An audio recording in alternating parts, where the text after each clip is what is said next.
Welcome back, 5:22 on this Thursday morning. It is March 16th. Time to check in with Mr. Bob Bosold and get some ag news. And His reaction. do you have any reaction to? Oh, I've noticed, Bob, you've been kind of Chipper? quiet on this because you're such a Bears fan, and Rogers, of course, I own you over the years, so. Well, he'll go to New York, and I'm sure he'll find a way to. He'll pass the torch to Jordan Love. He's got such a big ego. I'd like to ask him what he thinks. Only one team was interested in you. What does that say? Do you really believe, Bob, that he came out of the darkness? And he's been in the dark for a long time. Okay. It's all a matter of terminologies.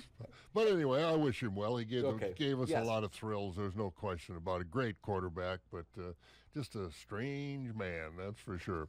Well, let's take a look what's going on in agriculture. Snow continues to cover our fields, but in some parts of the country, it's planting season. The latest reports out of the south show that Texas farmers have 30% of their corn planted already. That's ahead of both last year and their 5-year average. But in Louisiana, farmers are getting close to finishing their corn planting. They've got 78% of their corn planted. Now, that's a big difference. Last year, they only had 10% of their corn planted as of the middle of March. Also, reporting early planting progress, Mississippi, where 3% of the corn is in. Now, the official crop progress reports will start coming out from the USDA the first week in April. Meanwhile, corn production across Wisconsin was up last year to 545.5 million bushels. That's up over 5 million from 2021. Total yield was the same as 2021 with an average of 180 bushels an acre. Total corn acres were the same both years as well, but the area harvested for grain was up by 30,000 acres, making that difference. The final numbers show 9 counties across the state averaged 190 bushels an acre last year, with 3 counties, Grant, Rock, and Dane, all averaging over 200. Led by Grant County, they averaged 211.3 bushels an acre. Well, January was a good export month for the U.S. ethanol industry. Sales jumped 59% to an 8-month high of almost 118 million gallons. For the 22nd straight month, Canada was our best customer with over 47 million gallons, or 40% of our total exports for the month. Other countries had increased their ethanol purchases from us in January: the United Kingdom, South Korea, the European Union, India, Colombia, and Mexico. But on the other side of the ledger, our exports of dried distillers grains, DDGs, was off by 13%. Sales to about all of our best customers, Mexico, South Korea, European Union, Indonesia, Japan, Canada, and Colombia, were down in January, with only China showing any growth in DDG purchases from the United States.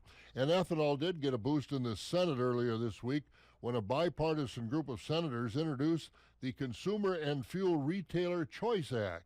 If passed, the bill would allow year-round nationwide sales of ethanol blends higher than 10%.